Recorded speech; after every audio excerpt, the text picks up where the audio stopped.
साई राम। मैं अनुभूति आप सभी लोगों का हार्दिक अभिनंदन करती हूँ साई अनुभूति चैनल में और अनुभवों की श्रृंखला से एक बार फिर से बहुत प्यारा और अनोखा सा अनुभव लेकर आप सभी लोगों के समक्ष उपस्थित हुई हूँ। लेकिन उससे पहले चलिए सभी लोग मिलकर बाबा के नाम का जयकारा लगाते हैं। कोटि ब्रह्मांड नायक राजाधिराज योगी राज परम ब्रह्म श्री सच्चिदानंद सतगुरु साईनाथ महाराज की जय। ओम साई राम। साथियों, आज जो अनुभव मैं आपको बताने जा रही हूँ वो है भूमिका जी की मम्मी का। आप जब ये अनुभव सुनोगे तो आप वाकई क्या उठोगे कि हमारे साईं को यदि दिल से पुकारो तो वो दौड़े भागे चले आते हैं शिरडी में अपने भक्त की रक्षा करने हेतु। ऐसे ही प्यारी सी अनुभूति है भूमिका जी की मम्मी की। भूमिका जी की मम्मी बताती हैं कि दीदी 2 दिन से मेरे पेट में बहुत दर्द हो रहा था और मेरे से कुछ खाया पिया भी नहीं जा रहा था। जिस जगह ये रहते हैं वहाँ पर कोई ऐसे मेडिकल फैसिलिटीज़ इतनी अच्छी नहीं है। ये जहाँ से इलाज कराती हैं वो जगह है इनके घर से 120 किलोमीटर दूर। ये कहती हैं मेरे बच्चे की छुट्टी थी तो मैंने कहा कि चलो चलते हैं। ये कहती हैं दीदी कि जिस हॉस्पिटल से मैं इलाज कराती हूँ वहाँ के जो डॉक्टर हैं नरेश जी, उनका अपना बड़ा हॉस्पिटल है और ये वहाँ पर बैठते हैं। मैं वहीं जाकर अपना जो भी है, मैं कम से कम 20 सालों से वहीं जा रही हूँ। कोई भी ट्रीटमेंट मुझे लेना होता है तो मैं वहाँ गई। ये कहती हैं जब मैं हॉस्पिटल पहुँची तो वहाँ के स्टाफ ने मुझे बताया कि आज तो डॉक्टर साहब छुट्टी पे हैं और वो नहीं आएंगे, और यदि वो आ भी गए तो भी वो किसी पेशेंट को आज देखने वाले नहीं हैं। ये कहती हैं जैसे ही इन्होंने कहा कि आज डॉक्टर साहब नहीं मिलेंगे, ये कहती है मेरी तो आंखों से आंसू निकल गए और मैं बोलने लगी 120 किलोमीटर का सफ़र तय कर आई हूँ मैं यहाँ पर, और अगर ये आज देखेंगे नहीं तो बच्चों को तो छुट्टी भी नहीं मिलती है तो मैं कैसे आऊँगी। और मेरी तकलीफ़ तो इतनी है जो सहन भी नहीं हो रही है, खाना पीना नहीं खाया जा रहा है तो वीकनेस भी हो रही है। ये कहती हैं बस मैंने उन आंसू भरी आँखों से अपने बादशाहपुर वाले बाबा, अपने साईनाथ को पुकारा कि बाबा प्लीज़ मदद के लिए आ जाओ। ये बताती हैं कि दीदी मैं बाबा का जो जल है, जो भैया जल अभिमंत्रित करते हैं, वो हमेशा अपने पास रखती हूँ, पीती हूँ और मैं वो साथ ही लेकर गई थी अपने, और बस मैं बाबा को पुकारने लगी। ये कहते हैं कि जहाँ स्टाफ कह रहा था कि डॉक्टर साहब आज नहीं आएंगे, 10 मिनट के अंदर ही डॉक्टर साहब हॉस्पिटल आए। और ये कहती हैं दीदी उन्होंने किसी को नहीं देखा लेकिन मुझे बुलाया उन्होंने। अपने जो अलग से रूम होता है, उन्होंने अपने जो जहाँ पर वो अधिकतर जिस रूम में पेशेंट्स को देखते हैं उस रूम में नहीं, उनका कोई मीटिंग रूम था, उसमें उन्होंने मुझे बुलाया और वहीं पर उन्होंने मुझे चेक किया और दवाई दी। ये कहती हैं कि दीदी डॉक्टर साहब ने कहा कि मैं आपको अभी 1 महीने की दवाई लिख रहा हूँ, यदि आपको कोई तकलीफ़ नहीं हुई और आराम रहा तो, कि यदि आपको इस बीच कोई तकलीफ़ होती है या परेशानी बढ़ती है तब हम आपकी सोनोग्राफ़ी वगैरह कराएंगे। वैसे तो मुझे यकीन है कि इस दवाई से आपको आराम मिल जाएगा। ये कहती हैं दीदी उस पल मैंने बाबा का इतना धन्यवाद दिया कि बाबा ने एक पुकार में मेरी आवाज़ सुन ली और किसी को भी उन्होंने नहीं देखा, पर्सनल रूम में बुलाकर उन्होंने मुझे दवाई दी। इसे मैं साईं की लीला ना कहूँ तो क्या कहूँ, इसे मैं ये ना कहूँ कि बादशाहपुर वाले बाबा को यदि दिल से पुकारा जाता है तो वो आ ही जाते हैं। ये कहती हैं दीदी ऐसे ही क्या होता है, मैं जब भी बाबा की पूजा करती हूँ ना तो मेरे मन में ना एक कसक सी रहती है हमेशा कि बाबा मिलने आना, आज मेरा व्रत है, अब भोग लगाने आना। ये कहती हैं ऐसे ही मेरा व्रत था और उस दिन मेरा मन बड़ा बेचैन और व्याकुल था और मैं रो रो के बाबा को बोल रही थी कि आज तो किसी ना किसी रूप में आपने आना ही पड़ेगा भोग लगाने के लिए। ये कहते हैं दीदी कि दोपहर का टाइम हुआ और अचानक से एक बैल वाला हमारे घर के पास से गुजरा और ये कहती हैं पता नहीं क्यों मेरे अंदर से ये आवाज़ निकली कि ये यही है।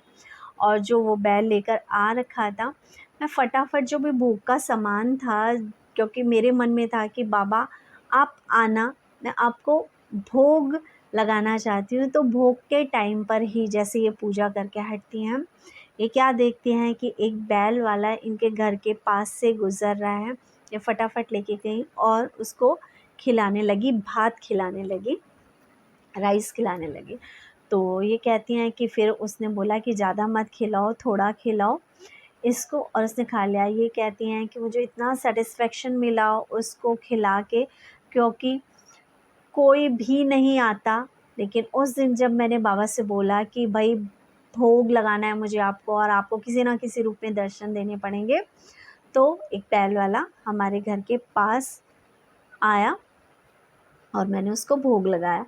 ये कहती हैं, और उसने फिर मेरी बहू ने 5 का सिक्का भी दिया उनको। तब उन्होंने यही कहा कि सिर्फ़ 5 का सिक्का, तो मेरी बहू यही बोली कि इतना ही है मेरे पास चेंज, और वो भोजन करके सैटिस्फाइड होकर मेरे घर से गए।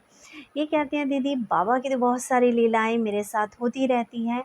एक दिन ऐसा ही हुआ कि मैं राइस बना रही थी, चावल बना रही थी, और उसको पसारना था, उसका जो मांड था वो निकालना था। मैं नंगे पैर ही खड़ी थी और मांड निकाल रही थी राइस का, और अचानक से वो नीचे गिर गया। ये कहती है दीदी गरम-गरम राइस का जो पानी होता है वो कितना खौलता हुआ होता है, वो मेरे पैर पे गिरा भी, उसकी छींटें मेरे पैर पे पड़ी भी। लेकिन दीदी उस गर्म पानी के गिरने के बावजूद भी मेरा पैर जला नहीं, और आप समझ सकते हो कि मेरे दोनों हाथों से मैंने उस पतीले को पकड़ा हुआ था, और मेरे पैर पे ऐसे गिर गया और मैं अपने पैर को बचा भी नहीं पाई। अचानक से ऐसा सब कुछ हुआ, लेकिन मुझे बचाने वाला मेरा साईं था, जिसने मेरे पैर पे आँच भी ना आने दी और मेरा पैर नहीं जला, और गिरा भी तो वो एहसास जलन का नहीं हुआ। साईं अपने भक्त की रक्षा करते ही करते हैं, लेकिन उनको पहचानने की, उनको फ़ील करने की जो पावर है वो आपको ही क्रिएट करनी पड़ेगी। अपने दुखी मन को शांत करो, व्याकुलता, बेचैनी छोड़ो, क्या होगा, कैसे होगा, ये सोचने की जगह ये हैं, ये करेंगे बाबा, मैंने अपने सुख भी आपके चरणों में दिए, अपने दुख भी मैंने आपके चरणों पे दिए, और बाबा मेरे जीवन के लिए जो अच्छा हो, आप मेरे जीवन के लिए वही योजना बनाओ और मुझे मार्गदर्शन करो। और जिस दिन अनन्य भाव से अपने सारे दुख परेशानी साईं के चरणों में डाल दोगे, उस दिन जो वो योजना बनाएंगे, उस दिन जो उनकी प्लानिंग होगी, वो प्लानिंग दुनिया की सबसे बेस्ट प्लानिंग होगी आपके लिए। जो प्लानिंग आप अपने फ्यूचर के लिए नहीं कर सकते, वो प्लानिंग हमारे ब्रह्मांड के नायक हमारे लिए कर सकते हैं। क्यों? क्योंकि इन्हें आदि का भी पता है, इन्हें अंत का भी पता है। इसी के साथ यही कहना चाहूँगी, साईं को मानो पूरी आस्था के साथ, पूरे विश्वास के साथ। जिस दिन आपकी आस्था, आपका विश्वास दृढ़ होगा, उस दिन ब्रह्मांड का नायक आपके समक्ष खड़ा होगा, और आपको यह अनुभूति होगी कि बाबा मेरे अंग संग हैं। इसी के साथ जिस किसी को भी अपनी किसी भी खुशी के अवसर पर या अपनी तकलीफ़ से निजात पाने के लिए हवन कराना है साईं आशीर्वाद बादशाहपुर धाम में, तो आप चैनल से संपर्क कर सकते हैं। चैनल का नंबर है 9911036018। इसके अलावा 13 जून से लेकर 21 जून तक अनिल जी शिरडी में हैं। आप सभी लोगों से अनुरोध है कि जो भी हमारे साईं परिवार के सदस्य हैं, शिरडी पहुंचिए। अनिल भैया से जो मिलना चाहते हैं, क्योंकि दूर दूर के लोग जो अनिल भैया से मिलने गुड़गांव नहीं आ सकते, जिनके नियरेस्ट शिरडी पड़ता है, तो आइए शिरडी में, शिरडी साईंनाथ के दर्शन भी करिए और अनिल भैया से भी आपका मिलना हो जाएगा। सब लोग मिलेंगे और फिर से लास्ट ईयर की तरह हवन करेंगे। साईं की कृपा रही तो भंडारे करेंगे, जिसमें आप सभी लोग अपना सहयोग कर सकते हैं। 13 से लेकर 21 जून जिनकी अभी टिकट नहीं हुई हैं वो टिकट करा सकते हैं और वहाँ पे जाके बाबा के आगे भजन गाएंगे। दीवाना तेरा आया बाबा तेरी शिरडी में, नजराना दिल का लाया बाबा तेरी शिरडी में। मैं दीवाना हो गया रे, मैं दीवाना हो गया, मैं दीवाना हो गया रे, मैं दीवाना हो गया।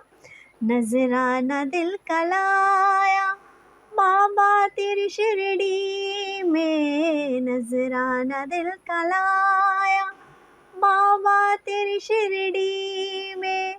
इसी के साथ चैनल को ज़्यादा से ज़्यादा शेयर करें, लाइक करें और सब्सक्राइब करें। ओम साई राम, जय साई राम।